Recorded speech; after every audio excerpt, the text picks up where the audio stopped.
pattern of chemical weapons use since the outbreak of the conflict, Assad defied the international community in 2013 by launching a sarin gas attack on eastern Ghouta, which left more than 800 people dead.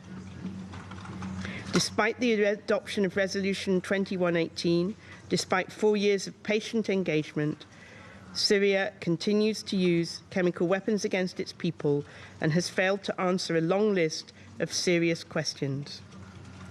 The only conclusion we can reach is that Syria had not declared or destroyed all of its chemical weapons despite its obligations under the Chemical Weapons Convention. This is not assertion on our part, but a matter of record. And I draw the Russian ambassador's attention to his points about Barzan and Jumraya. The OPCW still has unanswered questions and discrepancies. He knows this, we all know this. The Council was briefed by the OPCW Director General. Resolution 2118 decides in the event of non-compliance to impose measures under Chapter 7 of the Charter. Yet on 28th of February last year, when the UK, together with France, proposed a resolution taking measures under Chapter 7 short of the use of force, Russia vetoed. The very least this Council should have been able to do, Mr. President, was to follow up on the findings of the Jim report by extending its mandate. Yet 4 times, Russia has vetoed different proposals from different Council members to do just that. The Syrian regime and its supporters are responsible for the gravest violations of international humanitarian law in modern history. They have used indiscriminate weapons, notably barrel bombs and cluster munitions, against civilians, and they have deliberately targeted medical facilities and schools, as well as humanitarian personnel and civilian objects. They have used sieges and starvation as methods of warfare, accompanied by attacks on opposition-held civilian areas. The regime has persistently obstructed humanitarian aid and medical evacuations. Tens of thousands of people have been illegally detained, tortured, and executed by the regime. This is one of the most serious challenges to the international non-proliferation regime we have ever faced. A state party has violated the Chemical Weapons Convention, it has defied the Security Council, and it has broken international law. Repeated attempts over several years to hold them to account have been met with Russian obstruction and resistance.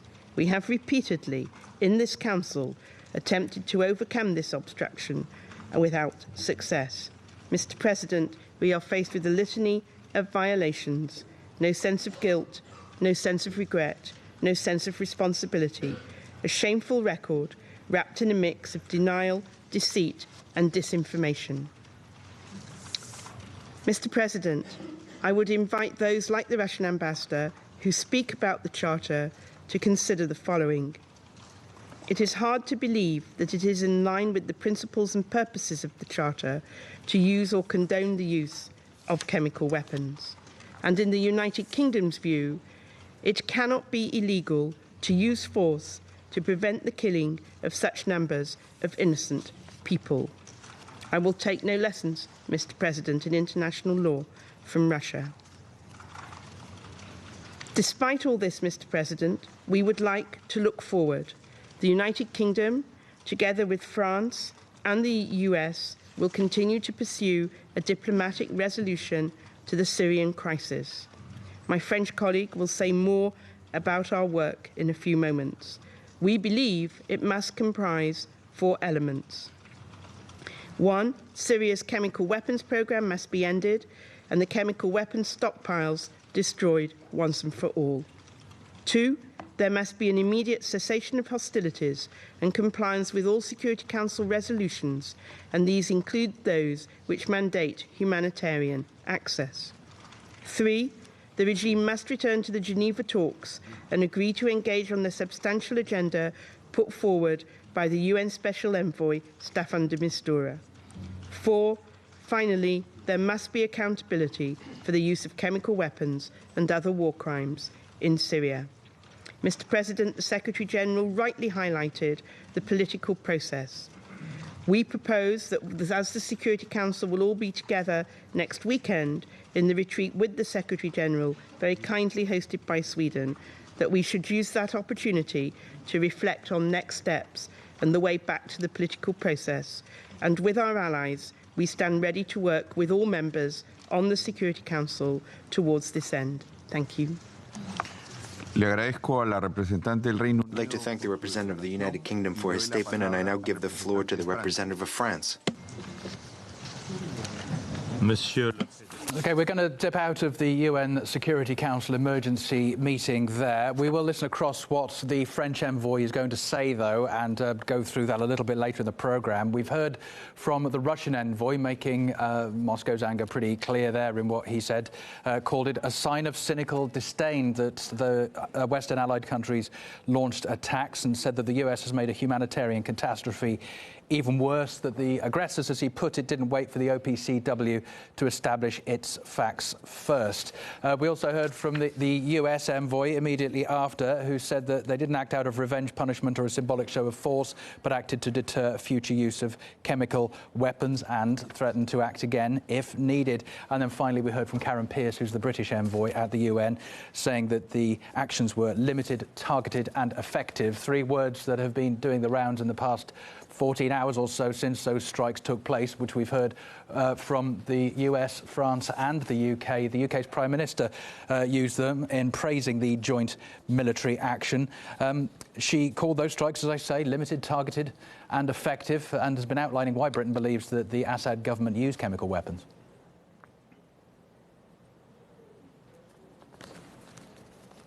We've heard from Theresa May this morning. She's been holding a press conference here in London at Downing Street and confirming that 4 RAF jets took part in that. They launched a series of airstrikes. How successful those airstrikes have been remain to be seen. We're seeing reports from the Russian Foreign Ministry that the vast majority of those airstrikes were shot down.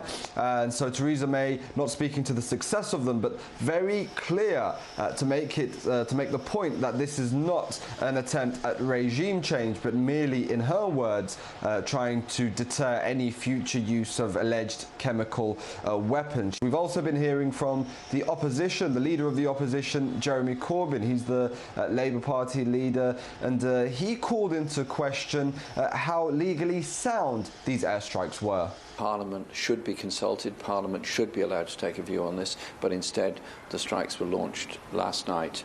Parliament is in session on Monday.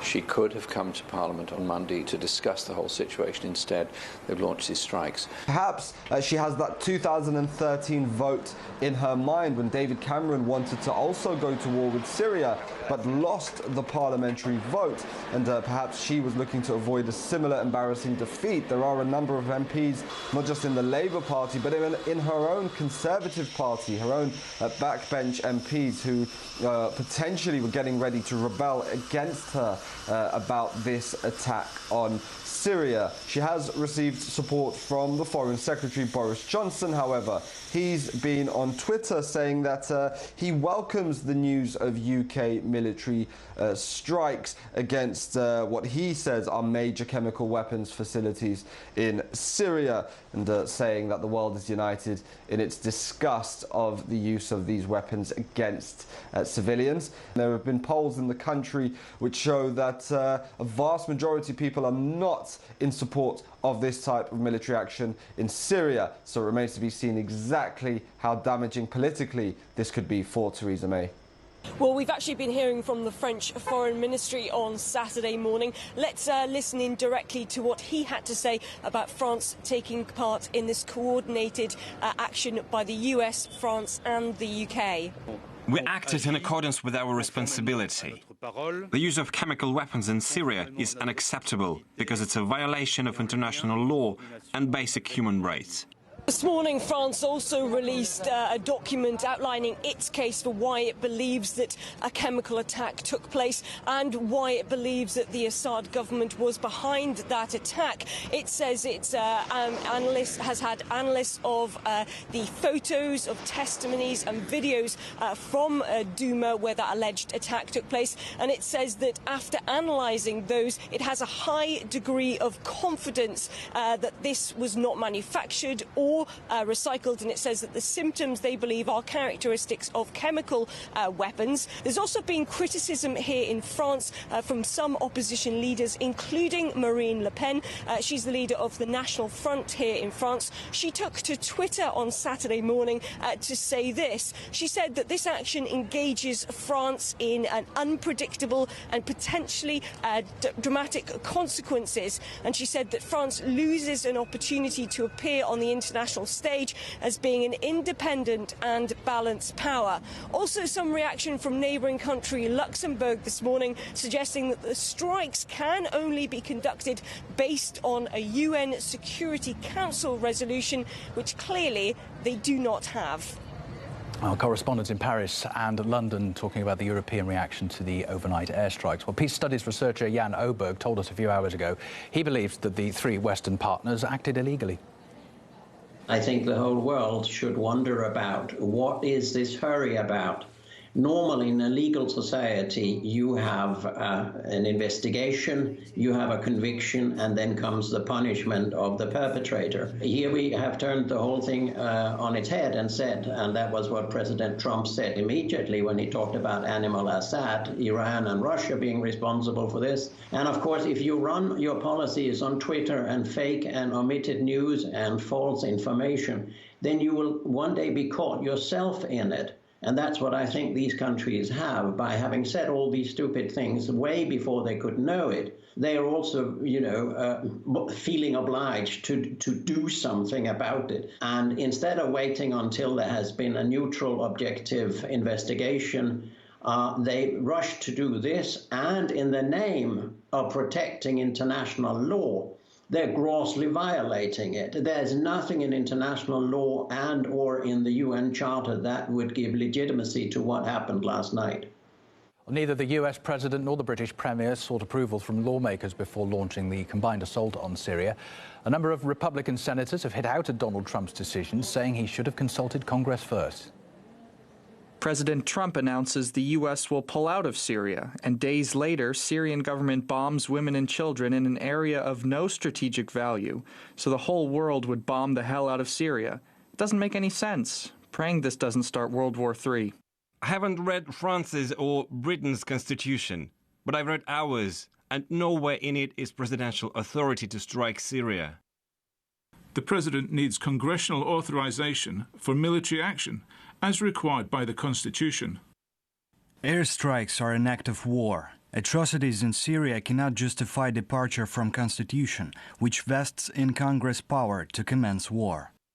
Looking at the Trump Twitter timeline, while he's been accused of rushing into this attack, previously he was against taking potentially rash decisions.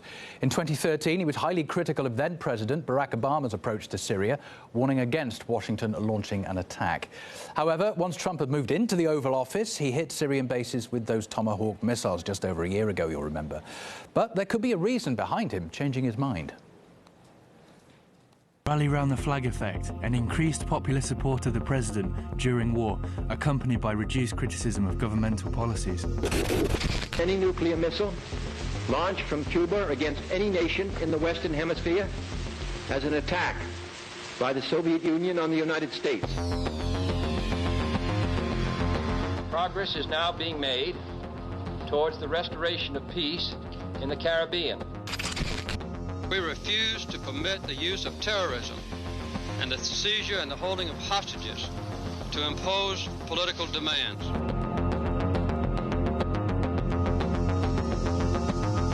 We will seek to continue, along with other nations and with the officials of Iran, a prompt resolution of the crisis.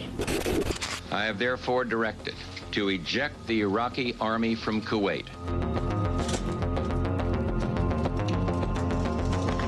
As president, I can report to the nation, aggression is defeated, the war is over. American and coalition forces are in the early stages of military operations to disarm Iraq, to free its people, and to defend the world from grave danger. The United States and our allies have prevailed. Tonight I ordered a targeted military strike on the airfield in Syria.